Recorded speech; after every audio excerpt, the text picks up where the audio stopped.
You have been lied to since the day you were born. You were told that if you were polite, the world would be kind to you. You were taught that if you made yourself small, soft, and agreeable, you would be safe.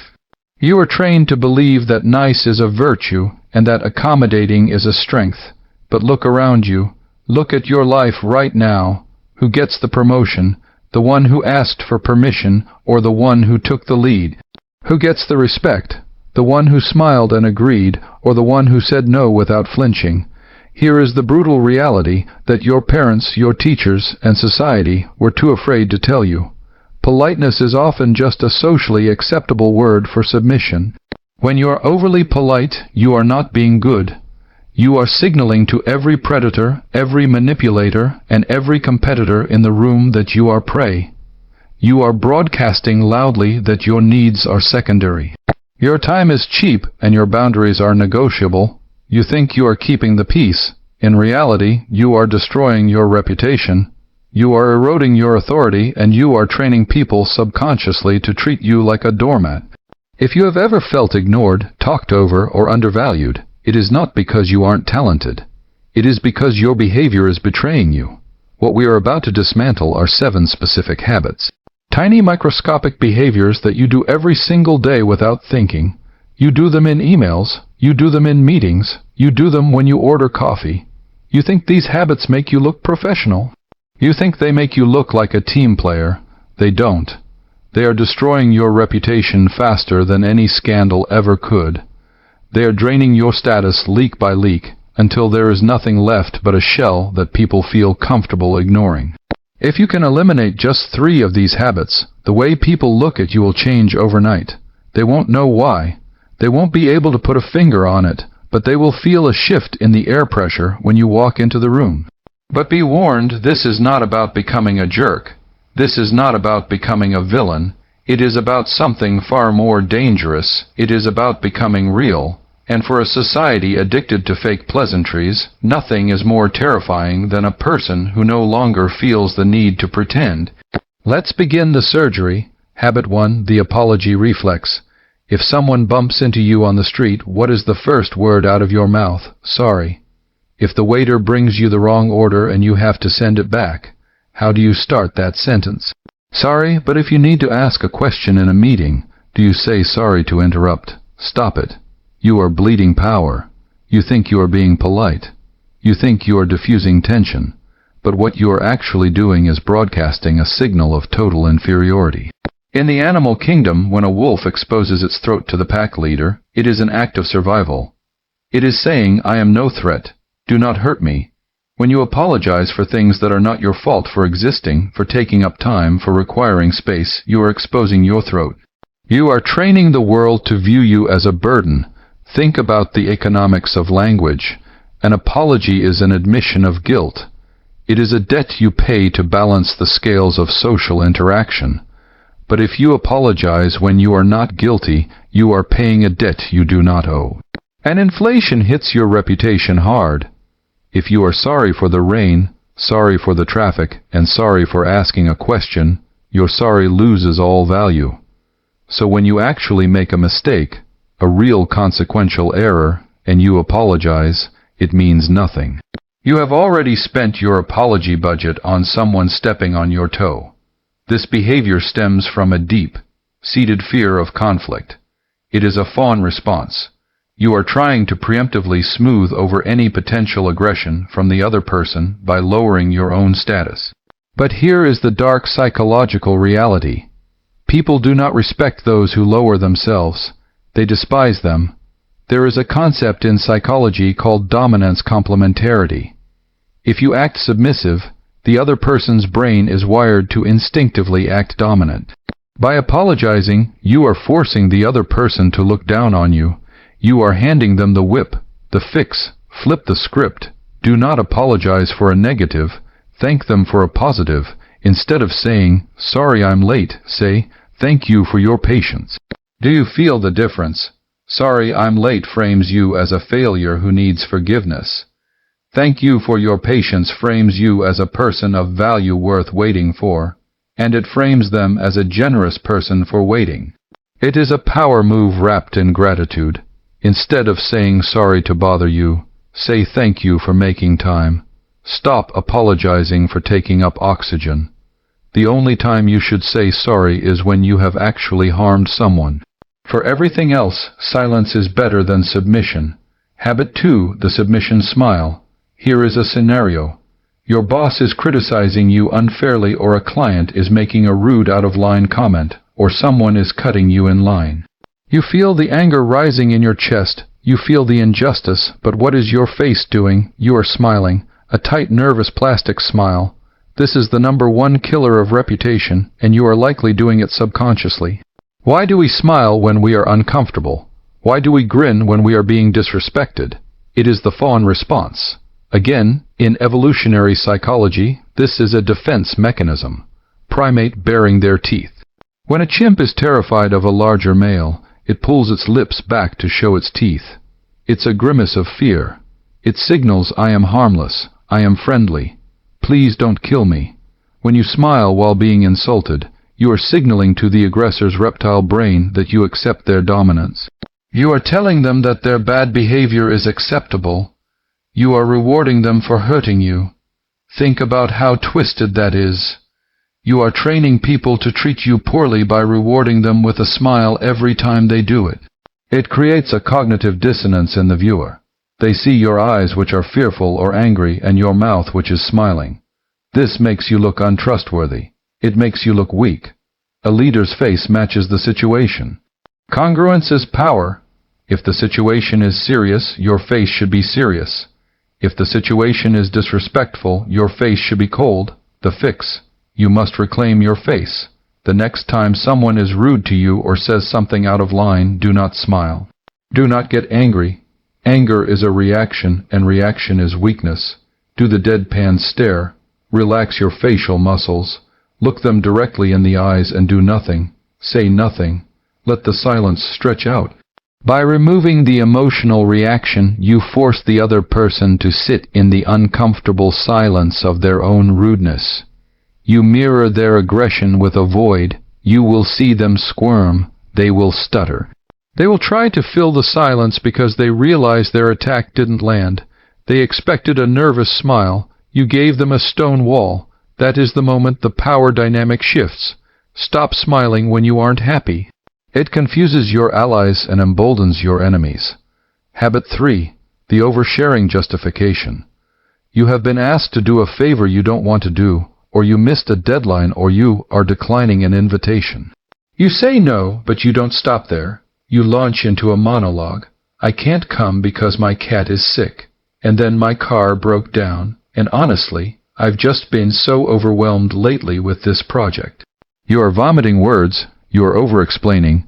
In the world of dark psychology, this is known as the JAD technique. Justify, argue, defend, explain. It is a trauma response. It usually comes from a childhood where no wasn't enough. You had to provide a lawyer-level defense just to have a boundary. But in the adult world of reputation and power, over-explanation is a death sentence. Why? Because he who speaks less wins. When you give someone a list of reasons why you can't do something, you are not being polite. You are handing them ammunition to debate you. If you say, I can't help you move because I don't have a truck, they will say, oh, I rented one, now you are trapped. If you say, I can't meet because I'm busy Tuesday, they will say, how about Wednesday? You have turned a decision into a negotiation. More importantly, over-explaining signals guilt. It signals that you do not believe you have the right to say no. You are asking for their permission to have a boundary. You are submitting your evidence to the jury and hoping they find you innocent. High-status individuals do not do this. A CEO does not write a 3-page essay on why they are declining a meeting. They just decline. No is a complete sentence. That doesn't work for me is a complete thought. The fix: practice the executive no. Give the refusal and at most one vague reason: I can't make it. I have a prior commitment. My schedule is full. And then this is the hardest part. Stop talking. Do not fill the silence that follows. That silence is where your dignity lives. If you feel the urge to explain, recognize it for what it is: anxiety. It is your inner child terrified of rejection. Soothe the child, but let the adult speak. Your reasons are for you. They are not for the jury. Stop acting like you are on trial for living your own life. Habit 4, the does that make sense trap. You just finished explaining a complex idea. You laid out your plan. You gave your instructions, and then you dropped the bomb that destroys everything you just said.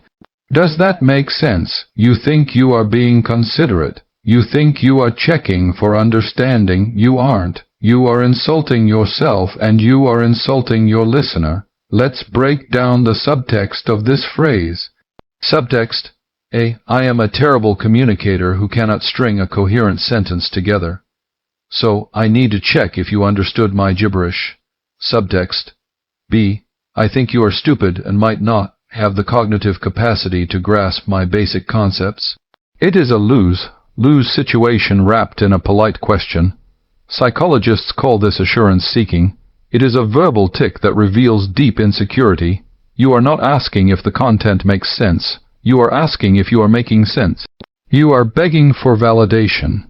Imagine a pilot coming over the intercom. Ladies and gentlemen, we are going to experience some turbulence, and I'm going to take us to a higher altitude. Does that make sense? You would be terrified. You would grip the armrests and pray. Why? Because a leader assumes clarity. A leader knows what they are saying is coherent because they know what they are talking about. When you ask, does that make sense? You instantly lower your status relative to the listener. You place them in the position of the judge who gets to decide if your words have value. The fix. Delete that phrase from your vocabulary immediately. Assume you made sense. If you genuinely need to check that the other person is following, flip the dynamic from seeking validation to inviting collaboration. Instead of, does that make sense? Ask, what are your thoughts? How does that sound to you? Do you have any questions? See the difference. Does that make sense? Asks, am I okay? What are your thoughts? Asks, are you with me? It keeps you in the driver's seat. It treats the other person as a peer, not a confused student.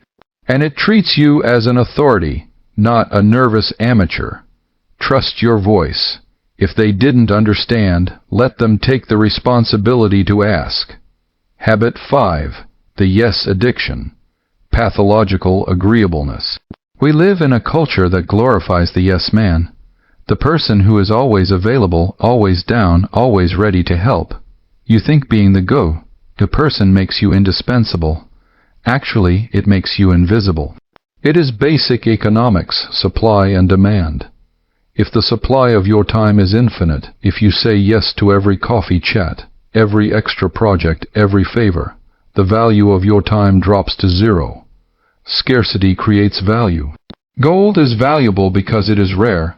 Air is vital, but it is free because it is everywhere. You have become air, necessary perhaps but taken completely for granted. Psychologists call this pathological agreeableness. It stems from a fear of abandonment.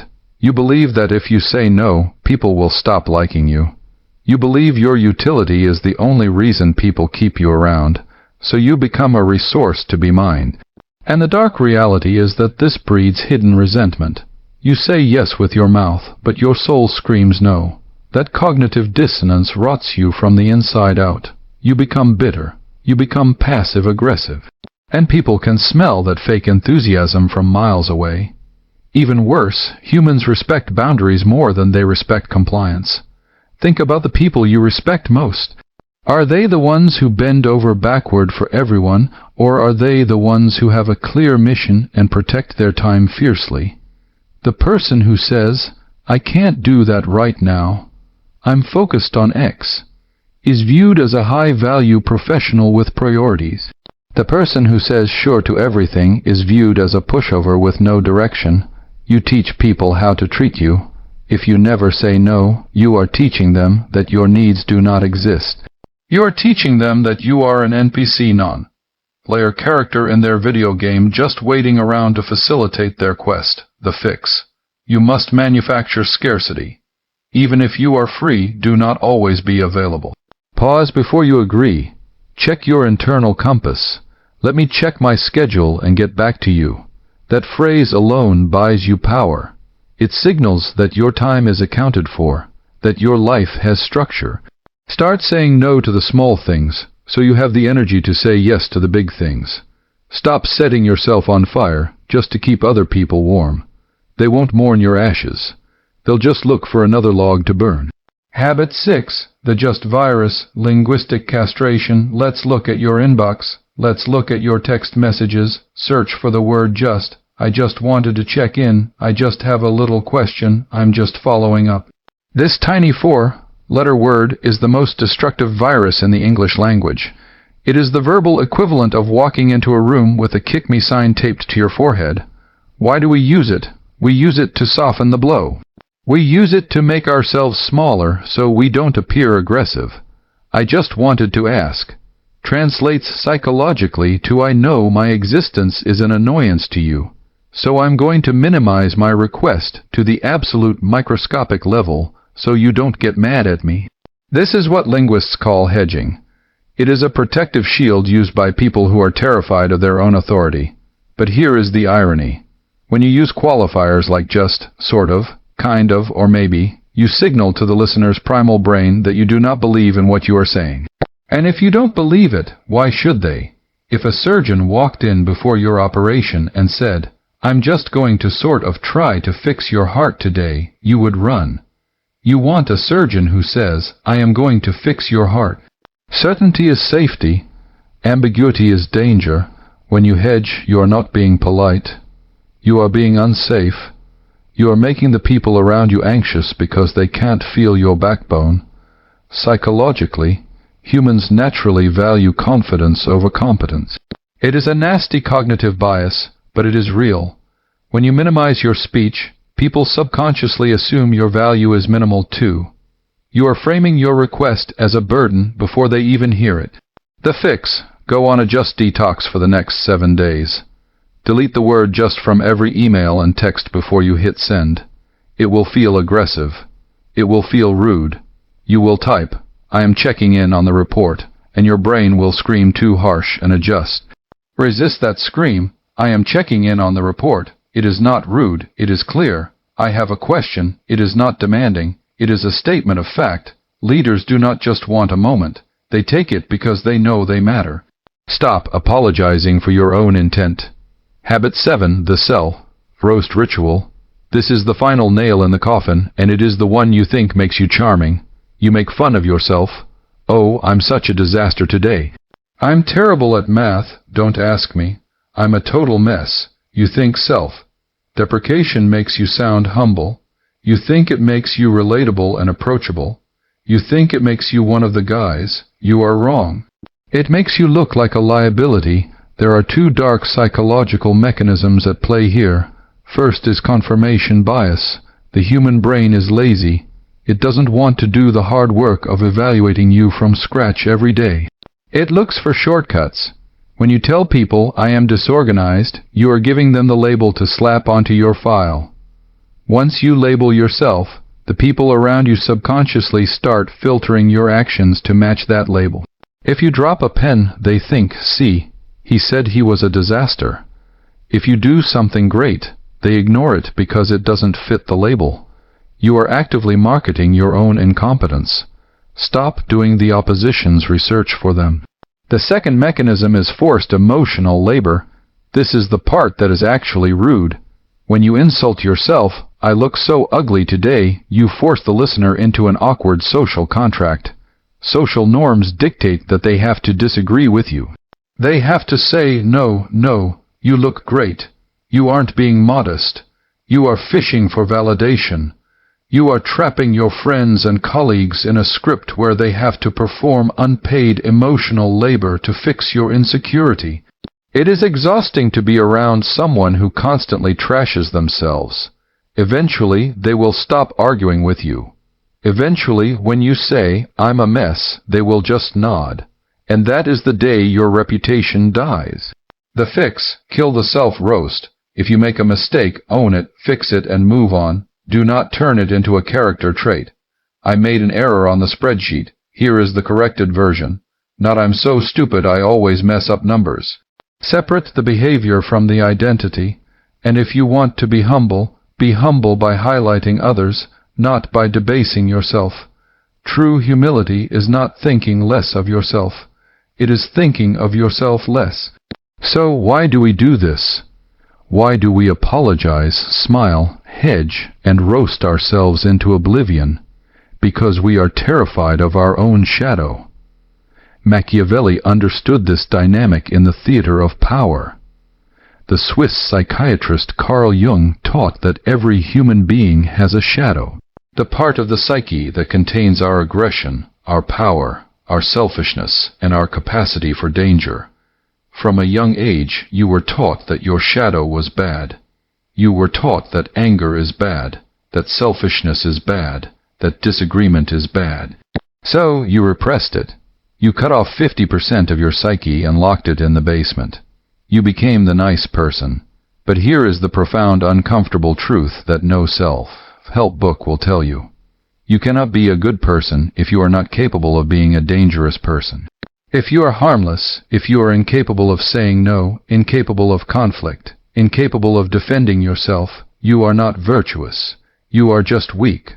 A rabbit is not virtuous because it doesn't eat the wolf. It can't eat the wolf. True virtue, true power comes from having the capacity for mayhem, the capacity for aggression, the capacity to be rude if necessary, and then keeping that power under voluntary control. That is what it means to be a gentleman or a gentlewoman. You have to have the power to be gentle, otherwise you are not gentle, you are just broken. The habits we discussed today, the smiling, the apologizing, the self-deprecation, these are the behaviors of a person who has rejected their own shadow. You are trying to prove to the world, look, I am harmless. I am nice. Please love me. And the world looks at you with contempt, because the world knows that a person who cannot protect themselves cannot protect anyone else. When you stop these habits, you are not becoming a villain. You are integrating your shadow. You are showing your teeth just for a second, not to bite, but to smile. And in that flash of teeth, people see that you are whole. They see that you have boundaries. They see that you respect yourself, and because you respect yourself, they will respect you. This is not an overnight fix. Tomorrow, you will feel the urge to apologize. You will feel the urge to say just. You will feel the urge to smile when you are angry. It is a biological addiction to submission, but now you have the red pill. Now you can see the code. Every time you catch yourself doing it, you have a choice. Do you want to be the prey, or do you want to be the architect of your own reality? The next time you walk into a room, try it. Hold the eye contact a second longer. Drop the just. Accept the compliment with a simple thank you. Feel the tension in the air. That tension is not something to fear. That tension is the weight of your new reputation settling into place. Welcome to the other side.